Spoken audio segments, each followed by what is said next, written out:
Bonjour tout le monde, c'est Tobo Biblique et aujourd'hui nous allons lire Psaume 9. Je vous ai dit dans les précédentes vidéos, c'est très important de lire le titre.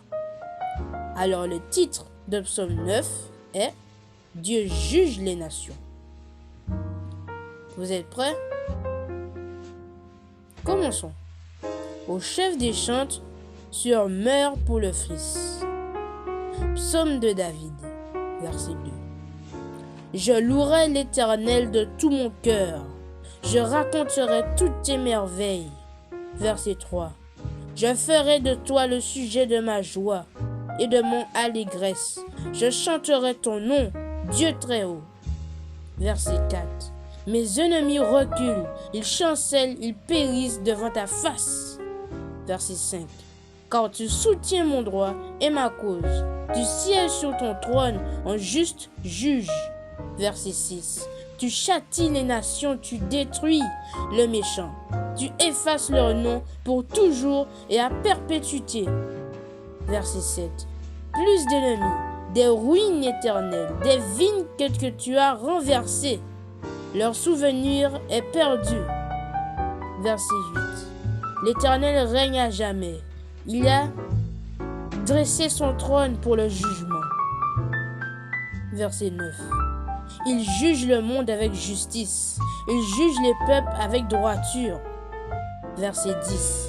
L'Éternel est un refuge pour l'opprimé, un refuge au temps de la détresse. Verset 11. Ceux qui connaissent ton nom se confient en toi, car tu n'abandonnes pas ceux qui te cherchent, ô Éternel. Verset 12. Chantez à l'Éternel qui réside en Sion. Publiez parmi les peuples ses hautes faits. Verset 13. Car il venge le sang et se souvient des malheureux. Il n'oublie pas leurs cris. Verset 14. Aie pitié de moi, Éternel. Vois la misère où me réduisent mes ennemis. Enlève-moi de porte de la mort. Verset 15. Afin que je publie toutes tes louanges dans les portes de la fille de Sion, et que je me réjouisse de ton salut. Verset 16. Les nations tombent dans la fosse qu'elles ont faite, leurs pieds se prennent au filet qu'elles ont caché. Verset 17. L'Éternel se montre, il fait justice, il enlace le méchant dans l'œuvre de ses mains. Jeu d'instruments. Pause. Verset 18. Les méchants se tournent vers le séjour des morts, toutes les nations qui oublient Dieu. Verset 19. Car le malheureux n'est point oublié à jamais. L'espérance des misérables ne périt pas à toujours. Verset 20. Lève-toi, ô Éternel, que l'homme ne triomphe pas, que les nations soient jugées devant ta face. Verset 21.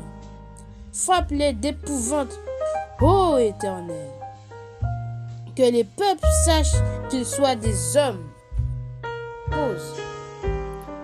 Voilà, on a fini de lire le psaume 9 et maintenant je vais vous expliquer et je vais vous dire le verset qui me tient à cœur dans le psaume 9. Alors, pour moi, le psaume 9 raconte que Dieu va trier les bonnes personnes avec les mauvaises personnes.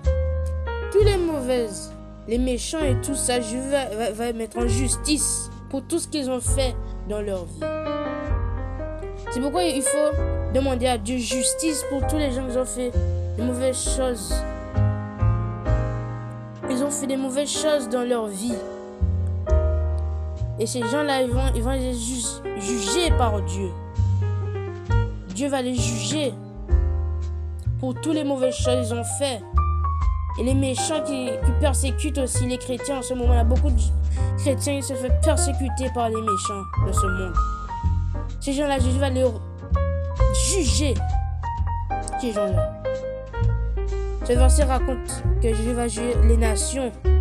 Il va trier les bons chrétiens et ceux qui sont les mauvaises choses, sont vraiment mauvaises.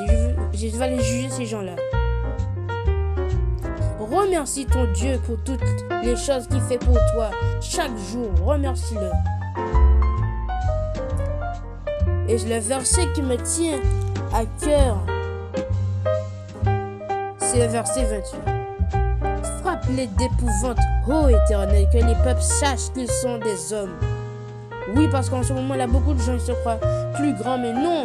Notre seul directeur, notre rédempteur, c'est Dieu. C'est lui qui est au-dessus de tout. C'est bon, il faut faire attention à ces gens-là. Il ne faut pas traîner avec eux. Restez comme vous êtes.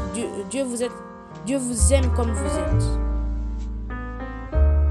Voilà, j'ai fini d'expliquer ce que j'ai compris de ce verset. Que Dieu vous bénisse, mes frères et sœurs. Amen.